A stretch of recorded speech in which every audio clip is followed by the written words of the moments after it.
or something. I don't know. Anyway.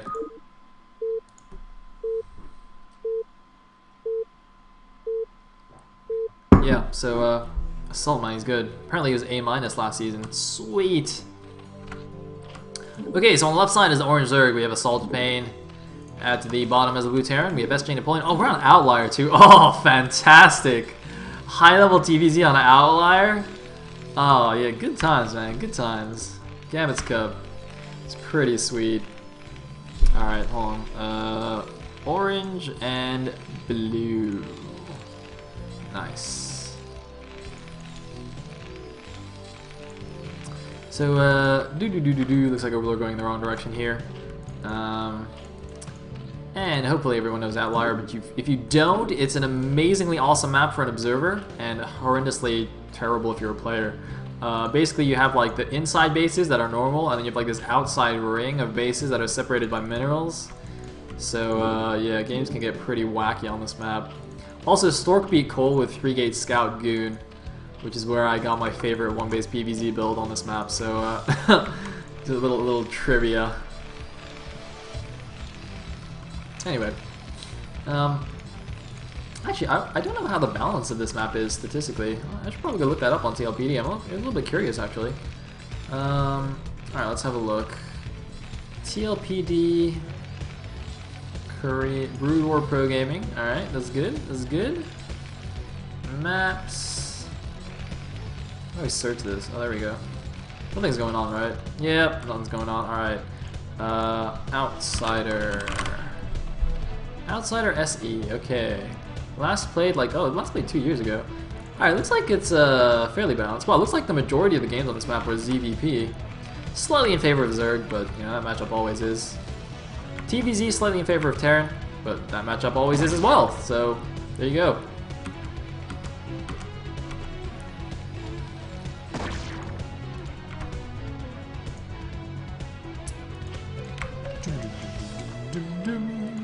Whoa. 12, wait, yeah, 12 hatch. Wait, was it? Why has he got 9 supply right? Oh no, he made a gas, that's why. Well, I'm looking at the supply, I'm like, wait, that doesn't add up. 9 supply after a 12 hatch? This just made a gas. Ooh, he's going for 2 hatch shenanigans here. Ooh, cool. Cool. He's gonna get scouted. And, I'm not too sure why he's doing that. This isn't the best map for me to harass. I mean, like, the minerals in the main are pressed against the side of the map, and the minerals in the natural, even though there's a cliff here, it's the main cliff, so it's like you can just put turrets here if you really want, and you have vision and everything, so it doesn't seem particularly suited for 2H Muta, but we shall see. In the meantime, nothing going on.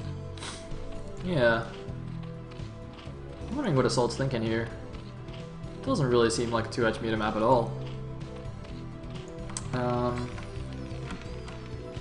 I guess you got like a little bit of extra cliff here, but it's not very useful. Anyway, interestingly, this overload is just like heading straight over here, even though it's slightly risky moving through the middle of the map. Like the first 2 Marines could actually just come over and kill it, I'm pretty sure. Well, not anymore, I think it's too late, but if it was like over here and the 2 Marines just ran out, they probably could have killed it. Especially considering Assault only made a single pair of Zerglings. So that could have been quite interesting. But probably not worth the risk anyway.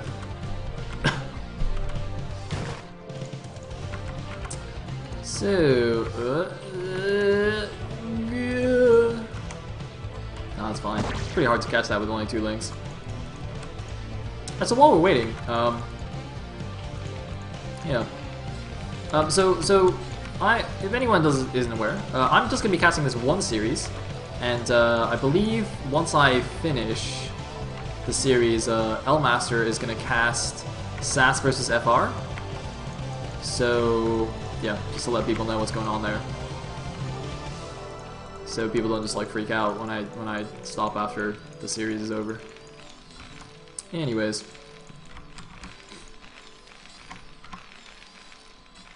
Alright, Harm's telling me something useful. Alright, here we go.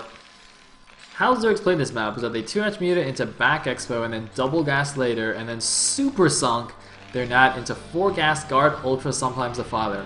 Man, there was a lot of information in that sentence. I recommend everybody open the chat and read that sentence, because that was way too much information for my mind to comprehend. So I'm just gonna go scream about Zerglings. Yeah, Chogalinga! Yeah, SCB! SCB! See, you see that sentence contained a lot less information and was a lot more exciting, so I'm just gonna do that from now on. And we do have the Spire on the way. Well on the way. Super Sunk sounds pretty exciting though. That should be a song. Super Sunk. I don't know why you just sent 4 more lanes in there, that's a bit of a waste. Yeah, so that speeding assault attack, speeding assault, was not very useful, but it's pretty standard when you're going for 2H Muta. You see that so often nowadays. I feel like it might not even be worth it anymore for Zergs because Terrans kind of expect it nowadays. Because basically every Zerg that 2H Mutas does like a little speedling thing right before the Mutas come out. So I don't think it actually does anything anymore because Terrans just like make a nice little wall and they're fine.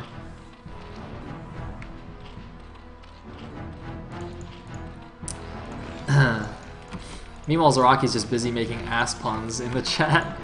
Oh man, Harem's just like on such a different level from all of us. Like I'm yelling in you know, faux Korean. Zaraki's making ass jokes, and then Harem just like giving us crazy high level insight. It's not what we want here, Harem. We don't want interesting things. We don't want analytical casting. God, that's a hard word to say. We just want Plague. Plague. Alright, here we go. 3 Muta Harass, here we go! Alright, double it up. 6 Muta Harass, here we go. Alright, where are the Marines? Alright, that's 4 Marines. The rest are getting lost behind the minerals. I don't know how that happened. It's a bit weird. It's like Dragoon-esque. And, yes. Yes. Alright, so that didn't do that much. I wonder if he's getting an upgrade. Nope. No upgrades. Okay, so Harem says he's probably going to go take a back mineral only inside his main base. Safe base to take. While doing all this harass. And nice little pack of turrets here, kind of behind the barracks. So the Mutas have some opportunities, some micro kind of in this area, around the ramp actually. Actually, this, I'm not so sure about this because this ramp is fairly undefended actually.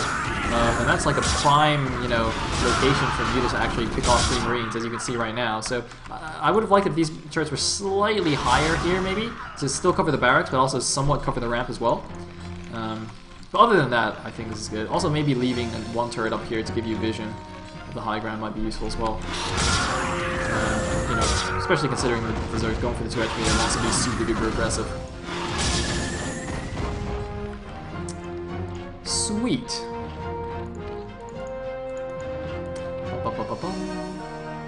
So, I don't see anything else from Zerg just yet. His money is actually getting slightly high. It's because he's supply blocked. He's not making anything. I hope the replay's not bugged. No, he's making some overlords now. Okay. Man, ever since that TLS replay that got bugged, I'm like freaking out now. Anytime like somebody doesn't macro for 12 seconds, I'm like, oh my god, it's a bugged replay! But, you know, it could just be the player is bad, or just forgot to macro or something, which is what's happening in this case. Assault way too busy focused on his Mutas. Oh, there it is! There's the 3rd base! Aha! Aha! Hold on, did Harem say this? Hold on, was Harem wrong? Yes! Harem was wrong for the first time in like ever. I don't know. Maybe Harem's wrong more often, but I'm just too silly to notice. So yeah, taking the 3rd base here at the main. So it's funny because Assault's playing this more like a normal, like a quote-unquote standard map where you know you don't have any of this crazy outside ring bases.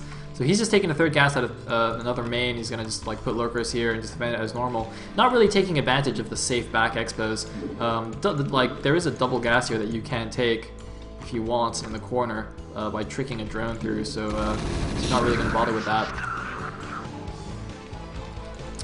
So perhaps just not too familiar with the map. Although I mean, you know, high-level players really should know Outsider. Yeah, I don't know. Maybe he just doesn't. Maybe it could also partially be because he just doesn't have like a specific build for this map. So he's just playing the build that he normally does, even if he does know the map, which is quite common. I mean, you know, that's why I think high-level players generally don't like to play these kind of funky maps with weird, different artifacts on them because you know you can. Sometimes it's hard to use your standard builds on them, and even if you do use it, it's not necessarily optimal. So, you know, you have to practice specific builds just for the map, and then that kind of wastes your practice time because the builds that you practice for the map don't actually apply to any other map, and that kind of thing.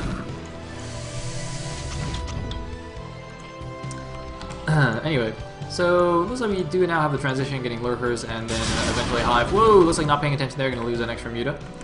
And gotta be a little bit careful. Oh, losing 2 more mutas here. Assault taking heavy damage from these marines. Meanwhile, looks like we got Le Double Starport. Going for some SK Terran style, but looks like these lurkers are going to be up in time before these marines can do too much, and the muta's still poking around here and there. So I think Assault's still going to be good for the time being. He's going to be a little bit careful at his natural, though. There's like no lurkers here and only a single sunken, so probably wants to morph a couple more lurkers, just in case this army actually just goes to his natural. This looks slightly too far forward. I think maybe 1 hex back would be ideal. Pretty sure the marines can actually shoot it just from the bottom of the ramp here, but that's okay. And it looks like, oh, we could have some stop lurkers, and by stop lurkers I mean there's a science vessel, so that doesn't even make sense. So I hope they're not stop lurkers. That would be terrible. Oh, they actually are. Or maybe not, no, maybe just I'll borrow them right then. Oh god, that did not go well. Oh man, I think Assault might just die right now. Oh god, panic, make units! Make units! Bring all the units! All of the units! We require all of them! Okay, but not like that. Oh god. Oh no, oh shit, oh crap, kill the vessel! Borrow the lunkers! Kill them all! Now those lunkers died quickly. There's like a random drop. Look at the dropship just gonna fly in there. Oh, he's not even dropping the main, he's just gonna land it with the main army. Oh man, what a baller. Oh, we got 2 lurkers coming in the back. The natural's dead though. The natural is so dead. Oh, there's the drop in the main. Completely gratuitous. He could just walk into the main. Ah, oh, there's no grounds. GG!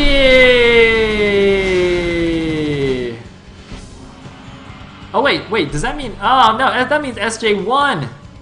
No, oh, that's boring. Oh, that means we're done. Ah, that sucks. Lame. Lame. Whatevs. Oh well. That's all from me. Oh wait, actually it's like 8 o'clock right now. Okay, so I guess it's late enough. Sweet. Okay, so alright. SATS versus FR is going to be casted by who? Elmaster. It's gonna be casted by Elmaster at 9 p.m. EST, whenever that is. It's at a different time this weekend, I think, because of daylight savings. But 9 p.m. EST is when that's gonna be. I think it's on the calendar. Let's have a look. Calendar. I'll move it over here so it looks like I'm sort of looking in your